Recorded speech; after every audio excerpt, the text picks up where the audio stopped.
Nos dias em que os juízes governavam Israel, veio uma grande fome sobre a terra. A cidade chamada Belém, cujo nome significa Casa do Pão, agora estava vazia, sem colheita, sem sustento, sem esperança. Naquele tempo, vivia ali um homem chamado Elimeleque, da tribo de Judá.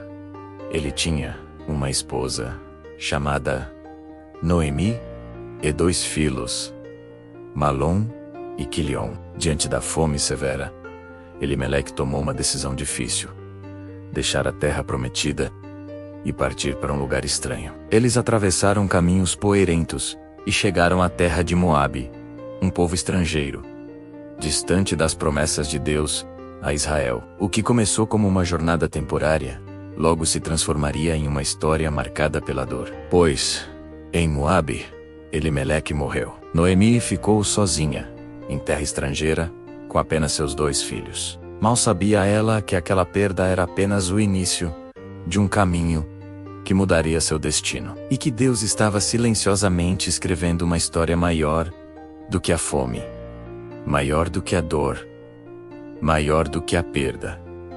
O tempo passou, e os filhos de Noemi tomaram esposas entre as mulheres de Moabe. O nome de uma era Orfa, e o nome da outra era Ruth. Por cerca de 10 anos, viveram naquela terra estrangeira. Então, a tragédia voltou a bater a porta. Malom morreu. Quilion morreu. Noemi agora estava só, sem marido, sem filhos, sem herança. 3 mulheres permaneceram em silêncio, unidas apenas pela dor e pela viuvez. Foi então que Noemi ouviu dizer que o Senhor havia visitado o seu povo em Belém e lhes dera pão novamente. Com um coração quebrado, ela decidiu voltar para sua terra. No caminho, Noemi se voltou para as noras e disse: voltem para a casa de suas mães. Que o Senhor use convosco de misericórdia, como vós usastes com os mortos, e comigo. Ela as berrou, e todas choraram em alta voz. Orfa beijou sua sogra, e voltou para o seu povo e para os seus deuses. Mas Ruth permaneceu. Noemi insistiu: volta, como fez tua cunhada. Então, Ruth respondeu com palavras que atravessariam séculos: não me instes, para que te deixe, porque, aonde quer que fores, irei. Onde pousares, ali pousarei. O teu povo será o meu povo, e o teu Deus será o meu Deus. Diante daquela decisão, Noemi se calou, pois ali, naquela estrada silenciosa, não foi apenas uma escolha de caminho, foi uma escolha de fé. A estrada era longa, o sol queimava, e o futuro era incerto. 2 mulheres caminhavam em silêncio rumo a Belém. Uma carregava o peso da perda, a outra carregava uma decisão eterna. Ruth, estrangeira, viúva, sem posses, caminhava ao lado de Noemi, não por obrigação, mas por escolha. Naquele caminho, não houve testemunhas humanas, mas o céu ouvia cada passo. Ruth havia feito um voto, não diante de homens, mas diante de Deus. Ela deixou sua terra, seu povo, sua antiga vida, e escolheu um Deus que ainda não conhecia por completo, mas em quem decidiu confiar. Belém surgia no horizonte, a cidade do pão, a terra das promessas. Quando entraram na cidade, todo o povo se comoveu. As mulheres diziam entre si: não é esta Noemi? Mas Noemi respondeu com amargura: não me chameis Noemi, chamai-me Mara, porque o Todo-Poderoso me encheu de amargura. Ela havia saído cheia e voltado vazia, mas atrás dela caminhava Ruth, silenciosa, fiel e determinada. Que Noemi não via é que aquele voto feito no caminho estava prestes a mudar destinos. Pois, quando Deus aceita um voto sincero, até a dor se transforma em propósito. Belém voltou a vê-la, mas Noemi não era mais a mesma. Anos antes, ela havia saído daquela terra com esperança, com marido, com filhos, com futuro. Agora, retornava apenas com lembranças e uma dor que o tempo não curou. Ao atravessar os portões da cidade, um murmúrio se espalhou entre o povo: não é esta Noemi? Mas os olhos que a observavam não viam as noites de choro, nem os túmulos deixados em Moabe. Então Noemi falou: e suas palavras carregavam o peso da alma. Não me chameis Noemi, chamai-me Mara, porque o Todo-Poderoso me encheu de amargura. Ela reconhecia Deus, mas falava a partir da dor. Cheia parti, porém vazia, o Senhor me fez voltar. Noemi sentia que tudo lhe havia sido tirado: o nome, a alegria, a esperança. Mas atrás dela caminhava Ruth, uma moabita, estrangeira, viúva, silenciosa, porém firme. Enquanto Noemi via apenas perdas, Deus já preparava um novo começo. A cidade do pão recebia 2 mulheres feridas, mas o céu via 2 sementes de redenção. A colheita estava próxima, e a história estava longe do fim.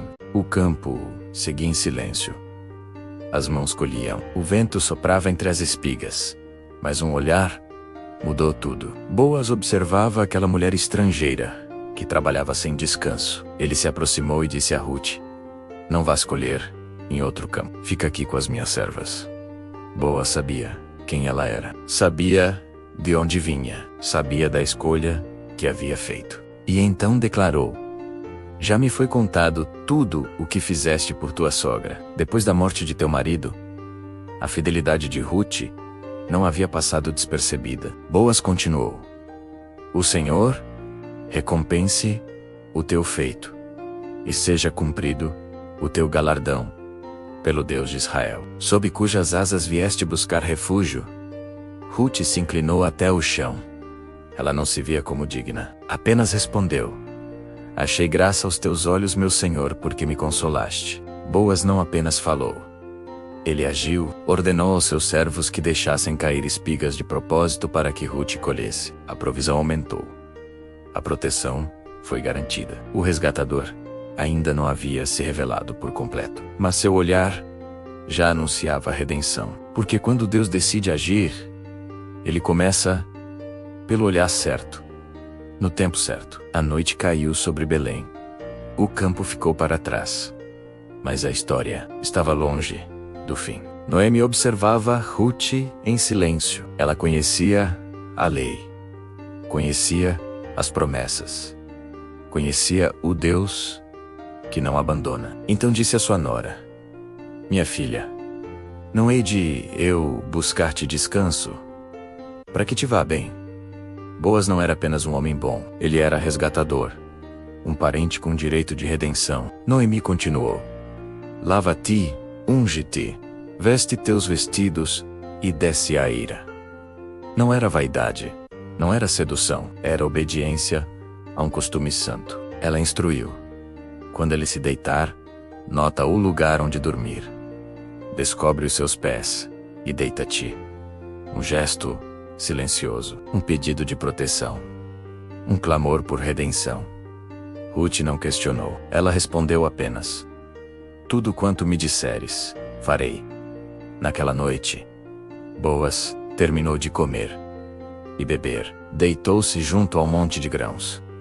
À meia-noite, ele despertou, e ali estava Ruth, aos seus pés. Surpreso, perguntou: quem és tu? Ela respondeu com humildade: sou Ruth, tua serva. Estende a tua capa sobre a tua serva, porque tu és resgatador. O plano de Noemi havia sido colocado diante de Deus.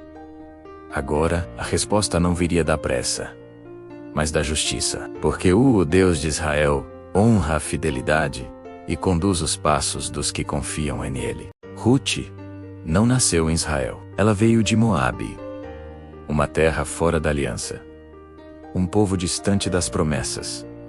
Aos olhos dos homens, Ruth não deveria estar ali. Mas Deus nunca escreve histórias baseadas apenas na origem. Viúva, estrangeira, sem herança, sem futuro aparente. Ainda assim, ela escolheu permanecer. Escolheu servir. Escolheu confiar. E declarou com o coração: o teu povo será o meu povo, e o teu Deus será o meu Deus. Nos campos de Belém, Ruth foi vista, não como uma estrangeira, mas como uma mulher virtuosa.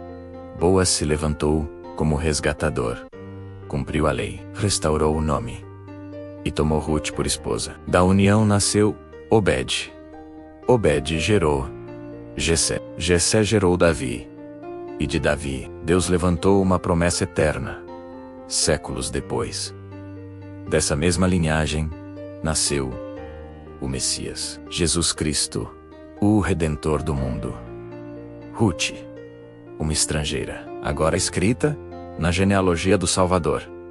Porque quando Deus decide redimir, até o improvável entra na eternidade. A fidelidade muda destinos.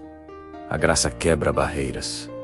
E quem escolhe Deus jamais permanece esquecido. De estrangeira, a linhagem do Messias.